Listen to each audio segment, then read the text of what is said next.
Kailangan ba na na-access mo yung socials nung partner mo? Payag ka ba na may boy best friend yung partner mo? Anong gagawin mo? Tutuloy mo pa rin ba yung pakipagrelasyon sa kanya? Pag sinagot ko siya. Ganun siguro. Okay, nandito ulit tayo sa People's Park para magtanong-tanong sa mga random strangers patungkol sa relationship naman. So, let's start habang mainit. Maganda panahon ngayon. Kailangan ba na na-access mo yung socials nung partner mo? Hindi naman po. Kung may tiwala ka talaga po na hindi mo na talaga dapat pakialaman yan kasi may private na buhay sila. No, hindi pa. Bakit? Ano na rin, so parang part ng privacy, tsaka kung wala ka namang tiwala sa partner mo, ba't mo pa siya in the first place liligawan or magkakaroon ng intention sa kanya? Hindi. Like, ano niya yung privacy? Hindi. Hindi naman kailangan kasi para sa iba I see it as parang wala silang trust sa partner nila, 'di ba? As time goes by, yun naman yung natin binibuild natin para kapag halimbawa doon na magpapakasal na, at least na kayo, tiwala na kayo na, kasi baka ba hanggang kasal password pa rin, tas may hinala pa din, mahirap, stressful lang relationship. Okay. Paano kung yun nga, pinakilala ka na sa parents, kaso ayaw sa'yo ng parents? Anong gagawin mo? Wala namang matigas na tinapay sa mainit na kape.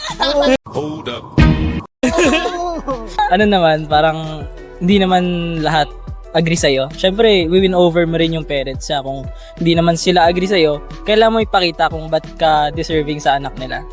Sa bagay, win over mo nga siya sa parents pa kaya.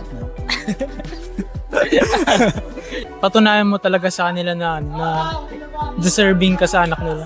Hindi naman yung nanay niya yung pakakasalan ko.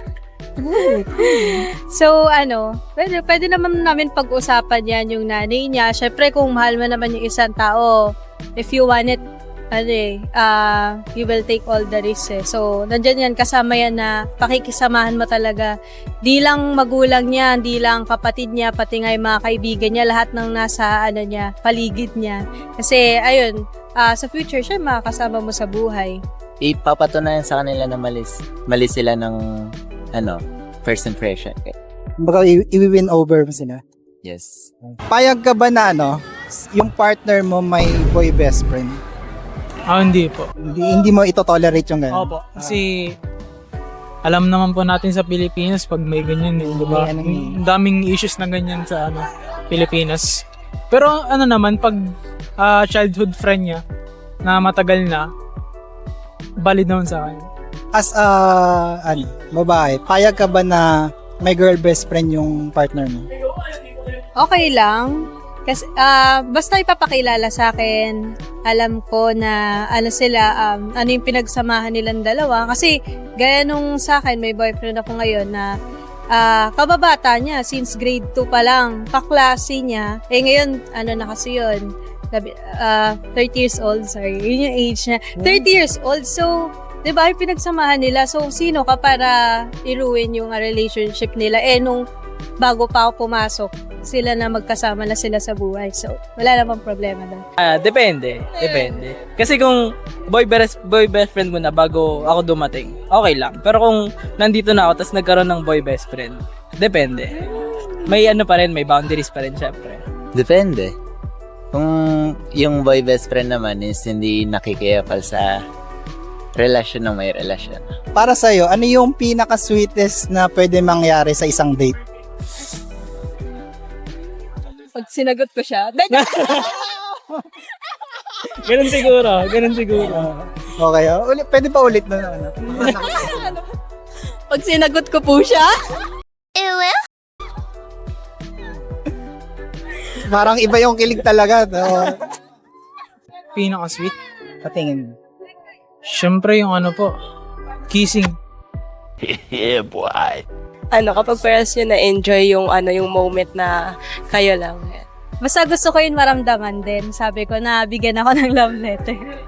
Sa tingin mo, as a guy, ano ang pinakamalaking red flag ng isang babae? Wala po Wala kang preference eh. So, kung mahal mo talaga, mahal mo talaga. Opo. Yung nagbabar. Ikaw sa lalaki. Ayun, hindi nag-update. Walang respeto sa magulang. Syempre, ganun. Oo. Parang, as a general na rin, kasi kung wala kang respeto sa magulang mo, parang, in the future, baka mawalan ka rin ng respeto sa akin. Hindi open kasi communication, di ba, is the key. So, halimbawa, tanungin ko siya, aalis daw siya, tapos hindi niya sinasabi kung sino kasama niya. No? So, ano yan sa akin, red flag yan sa akin. Kasi, may nililihim ka ba, ganyan. Pero, so far naman sa relationship ko ngayon is, kahit di ko naman tanungin, sa tamang senda ng picture, ganun. Payag ka ba sa LDR? Hindi. Di ko kaya yun. Why? Kasi ang love language ko, quality time, saka physical touch. So, kung ano naman, syempre, kung hindi na satisfy yung love language ko, parang hindi ko rin kakayanin na magstay. Kasi sa amin, LDR kasi kami, so yung pag-send ng picture, malaking bagay yun sa akin. Since LDR ka, so payag na siya. Tingin mo, paano nyo pinapatatag yung isang LDR na pagsasama? So at least nandun yung video call, tas update, anong ganap sa buhay, ganyan. Tas gumagawa rin kami ng ibang activities kahit hindi man kami magkasama gaya ng panonood ng movies, video games. Para may bonding pa rin. Dapat pa rin bang minawide yung partner mo? Hindi naman siya ganun dapat. Kung ano lang, low-key lang ganun. Hindi naman sa pilitan na na imamaite. Kung basta bukal sa loob mo. Hindi ko naman nire-require na i-my-day kasi sa ibang babae kapag minamay-day ka kasi they feel na appreciated or like that's how they feel na mahal sila ng tao. So sa akin naman kasi hindi ganun. And also mas gusto ko kasi yung low-key lang eh. So, nandun yun, nagma-my day kaming dalawa, pero hindi na kaming dalawa, picture, ganun. Pero hindi ganun kadalas kasi, alam niyo yun, meron mga sabi-sabi na kung sino daw yung mga, madalas mong pinapakita sa social media, sila yung madalas na naghihiwalay. So, sino ang dapat unang mag-good night? Kung sino siguro yung inaantok. Okay. Kasi ang pangit naman nung kapag good night ta, tas pagkatapos lalaro ka na. O kaya, magso-socials ka, di ba? Kung inaantok ka na, mag-good night ka na. Parehas po. Sa amin kasi iba-iba yan eh. Sa bang relationship, sineset nila yan na gusto ko, ikaw dapat para feel ko na pinopursue ako that ikaw una magsabi lagi ng good night, I love you bago ako. So sa kanila, usapan nila. Pero sa amin naman, hindi naman ganun. Wala naman. Basta maramdaman mo yun kahit yung I love you, kahit anytime pa yan, maramdaman mo na sabihin sa kanya. Go. Paano pag inaya ka ng tropa mong gumig kayo, lumabas kayo, tapos ayaw nung partner mo, anong gagawin mo? Sa kanya okay lang naman yun, pero kung ayaw niya, okay lang din. Kasi, respeto na lang din. Pero, syempre, kung alam ko naman na puro kaibigan lang kami, tas okay naman mga kaibigan ko, syempre, pipilitin ko pa rin. Ba't di mo na lang siya isama? Malayo yan eh. Malayo, mahaba biyahe. Muli, nandito tayo sa People's Park, Valenzuela. Papasalamat tayo sa mga nanood. Mali. See you on the next video. Cheers.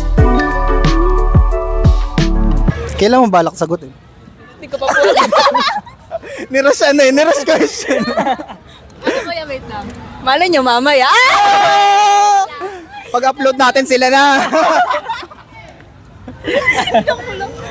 Kulit-kulit ko naman.